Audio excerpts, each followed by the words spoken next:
नमस्कार. या व्हिडिओमध्ये आपण संख्या 61 ते 80 पर्यंत मोजायला आणि लिहायला शिकणार आहोत. आणि हा आपला मित्र आहे राहुल आणि आज राहुलचा वाढदिवस आहे.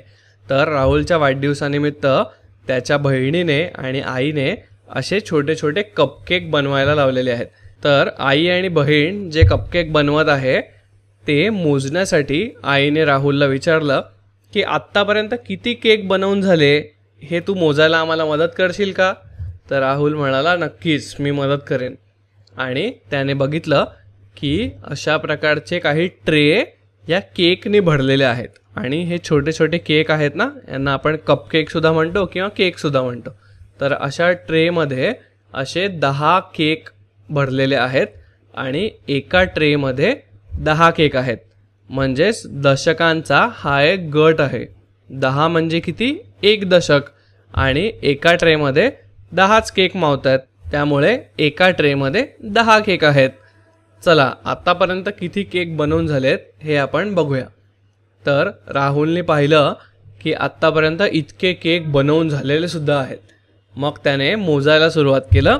तर हा आहे पहिला ट्रे, म्हणजेच त्याच्यात आहेत 10 केक. त्याच्यानंतर आपण पुढे मोजत जाऊया.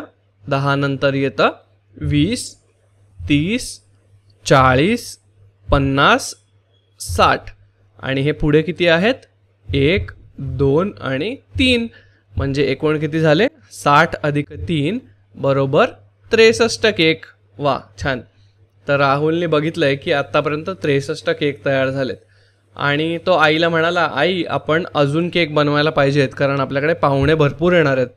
तर आई म्हणाली ठीक आहे. आणि मग त्यांनी अजून केक बनवले. तर अजून बनवलेले केक इथे तुम्ही बघू शकता. मग पुन्हा राहुलने केक मोजायला सुरुवात केली. आता किती केक झाले बघूया आपण. आता बघा, पहिले आहेत हे 10 आणि 10 करत आपण मोजूया. 10, 20, 30, 40, 50, 60, 70 आणि पुढे किती आहेत? 1, 2, 3 आणि 4. वा, म्हणजे 70 अधिक 4 बरोबर 74 केक आत्तापर्यंत बनवून झालेले आहेत. राहुलने विचार केला की अजून काही केकची आवश्यकता आहे आपल्याला. आणि मग त्याच्या आईने अजून काही केक बनवले. आता बघा इथे किती केक झालेले आहेत. इथे आपण पुन्हा मोजूया.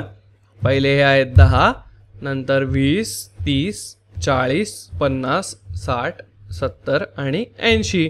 म्हणजे एकूण 80 केक आत्तापर्यंत बनवून झालेले आहेत. अरे वा, आपण इथे काय शिकलो? तर आपण पहिले दशक मोजले आणि त्याच्यानंतर एक एक करून त्याच्यामधले एकक मोजत गेलो. आणि आपले 80 केक पूर्ण होईपर्यंत आपण एक एक करून मोजलं. आणि आपल्याला दशक आणि एकक एकमेकांमध्ये जोडून त्याची संख्या मोजून आपल्याला उत्तर मिळालं. छान. Happy birthday Rahul.